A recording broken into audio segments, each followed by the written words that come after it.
अस्सलाम वालेकुम, क्या हाल चाल है सब लोगों के। पाकिस्तान, इंडिया और आईसीसी के दरमियान कशमकश जारी है आईसीसी चैंपियंस ट्रॉफी 2025 को लेकर।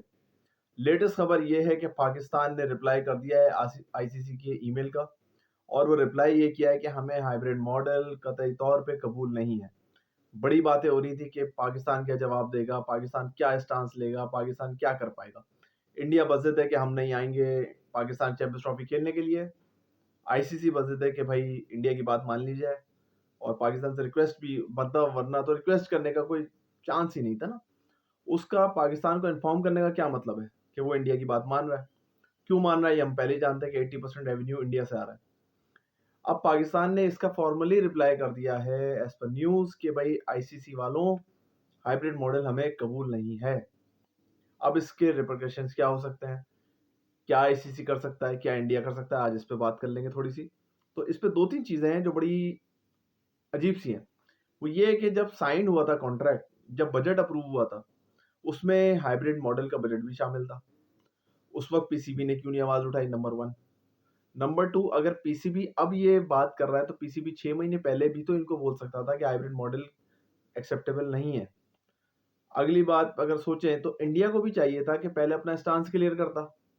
क्यों हर जगह ये प्रेजेंट किया जा रहा था कि ये पूरा चैंपियंस ट्रॉफी, आप ब्रॉडकास्टर के प्रोमोज देख लें, सब कुछ देख लें, वहां पाकिस्तान ही लिखा हुआ है। अगर इंडिया को कोई इशू था कि उन्होंने अभी अभी तक क्या उन्होंने कोई ईमेल, कोई कुछ डॉक्यूमेंट कुछ नहीं दिया, ना आईसीसी को ना पाकिस्तान को, कि हमारी विलिंगनेस नहीं है इस टूर्नामेंट के लिए, हम पाकिस्तान नहीं आ सकते। उन्होंने अभी भी जो है आईसीसी को वर्बली बताया है, कोई ईमेल अभी भी नहीं की है आईसीसी को। तो ये एक इंडिया भी अजीब सा गेम खेल रहा है कि समझ से बाहर है कि भाई अगर आपने नहीं आना था तो आप पहले बताते। अब आपने वर्बली बताया, अभी भी मतलब आपने दरवाजे खुले रखे हुए हैं कि शायद आप चाहो तो एंड में आ सकते हो।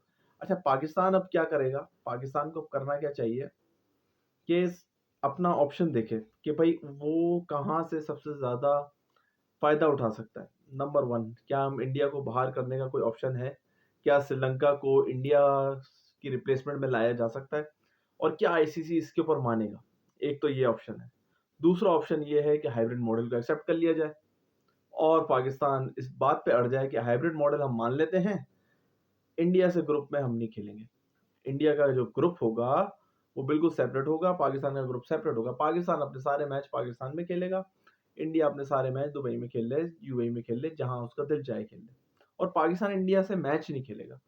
अब अगर फाइनल भी हो जाए तो पाकिस्तान इंडिया से नहीं खेले, फोरफिट कर जाए, खेलना ही नहीं है इंडिया से। एक ही ऑप्शन हो सकता है।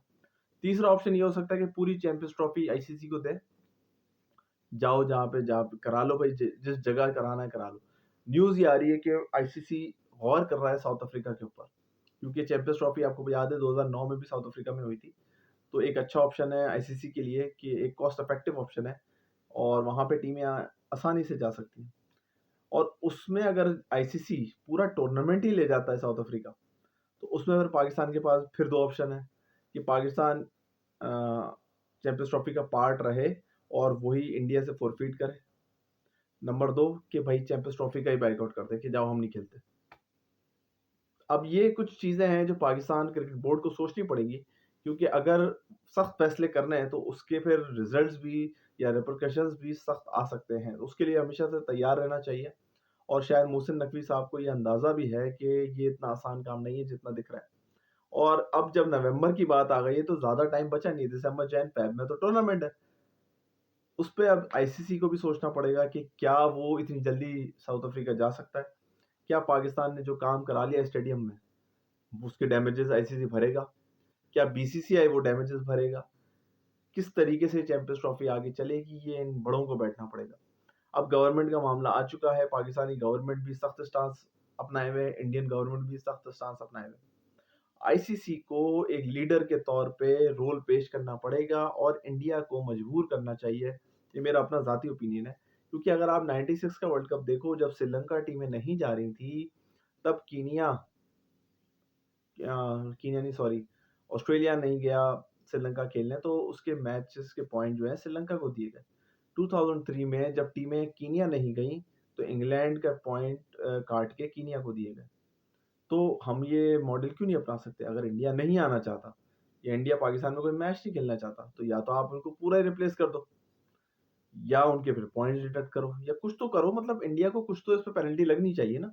ऐसा तो नहीं है कि अगर आपके पास फाइनेंशियल पावर है तो आप कुछ भी कर सकते हो। फाइनेंशियल पावर होने का ये मतलब नहीं है कि आप बिल्कुल ही कोई लैंडलॉर्ड बन गए हैं, आप बिल्कुल ही चौड़े बन गए हैं, आपने कहा आग लगा देंगे, जला देंगे, मार देंगे। इस तरीके से क्रिकेट बोर्ड नहीं चल सकते। किराए की जो सेठिया निज़ाम वाली दुकान होती है ना, वो दुकान तो चल जाती है, बट ये क्रिकेट बोर्ड नहीं चल सकते। और अगर ये सोच रहे हैं कि आज ये इस तरीके से चलेंगे और कल को कुछ नहीं होगा, ये पाकिस्तान को देखो, अगर बात ये है, अगर पाकिस्तान ने फैसला कर लिया 2026 का वर्ल्ड कप इंडिया में, उसके बाद 2029-31 का चैंपियंस ट्रॉफी और गालिबन वर्ल्ड कप भी इंडिया में ही है, तो पाकिस्तान के पास तो भाई सब कुछ है। फिर नहीं आएगा पाकिस्तान अगर इन टूर्नामेंट्स में, आप सोचो पाकिस्तान इंडिया के मैच के बिना वर्ल्ड कप कोई चलेगा ही नहीं। 2007 का वर्ल्ड कप अगर आपको याद हो, तो पाकिस्तान इंडिया का मैच नहीं हुआ था उस वर्ल्ड कप में, और पाकिस्तान भी जल्दी आउट हो गया था, इंडिया भी जल्दी आउट हो गया था, तो टूर्नामेंट ही खत्म हो गया था मेरे हिसाब से। तो मैं मुझे नहीं याद पड़ता। हालांकि उस वक्त क्रिकेटर्स भी अच्छे थे, ब्रायन लारा भी था, आपके पास ग्लेन मैकग्रा भी था, श्रीलंका के पास जयसूर्या भी था, मतलब बड़े प्लेयर थे ना। उसके बाद भी किसी ने वो वर्ल्ड कप नहीं देखा। व्यूअरशिप निकाल के देख लें, उसकी रेटिंग निकाल के देख लें, तो उतनी कोई खास रेटिंग आई नहीं थी। तो आप पाकिस्तान इंडिया का इतना बड़े मैच को आपने इतना हल्का ले लिया है, और पाकिस्तान को चाहिए अपनी गेम खेले, अपने पावर पे खेले, कि भाई हम कोई लल्लू पंजू टीम थोड़ी है जिसको आप ऐसे ही भगा दोगे यहाँ से। हमारे नाम के ऊपर तो आप करोड़ों रुपया कमाते हो पाकिस्तान इंडिया के मैच पे, चाहे वो आईसीसी हो चाहे बीसीसीआई हो। अब बीसीसीआई ने पाकिस्तान को धोखा देने का कोई पहला ये मौका तो था नहीं। 2011 का वर्ल्ड कप में आपने पता है पाकिस्तान में मैचेस होने थे, पाकिस्तान में नहीं हुए, वो ब्लास्ट हो गया, जो भी है वटेवर। 2012 में उसके बाद इंडिया ने कहा नहीं, हम आपसे ये हो जाए वो हो जाए, हम आपसे सीरीज भी खेलेंगे, पहले आप हमारे आ जाओ। हम बेवकूफ़ों की तरह चले गए, 3 ओडीआई 2 टी20 खेल के आ गए। 2016 में हम लोग आईसीसी टी20 वर्ल्ड कप खेल के आ गए। 2023 में हम वर्ल्ड कप खेल के आ गए। 2023 के पहले हमने एशिया कप जो पाकिस्तान में होना था, हमने उनके कहने पे हाइब्रिड मॉडल करा लिया। तो 4-5 दफ़ा आपको चूना लग चुका है बहुत ही बेहतरीन तरीके से, और अगर मज़ीद चूना लगवाना है तो आप बीसीसीआई की बात मानते रहें, वरना फिर स्टैंड लें, क्लियर स्टैंड लें कि भाई ये नहीं हो सकता, फुल स्टॉप। चाहे पाकिस्तान उस टूर्नामेंट से बाहर हो जाए, मैं तो बोलता हूँ नहीं खेलते चैंपियंस ट्रॉफी, भाड़ में जाए। इनको ले जाना है ले जाएं, साउथ अफ्रीका ले जाएं, अकेले खेलने जाके सारी टीमें, श्रीलंका को बुला लें, आयरलैंड को बुला लें, पाकिस्तान को बाहर करें। इतना स्टैंड तो लेना पड़ेगा ना, वरना तो फिर आपकी ना इज्जत पहले कोई नहीं करता, और इसके बाद तो और मजीद कोई इज्जत नहीं करेगा। हंस रहा है इंडिया आपके ऊपर कि हम लोग जो चाहे कर लें, हम लोग बादशाह लोग हैं, हम लोग कुछ भी कर सकते हैं।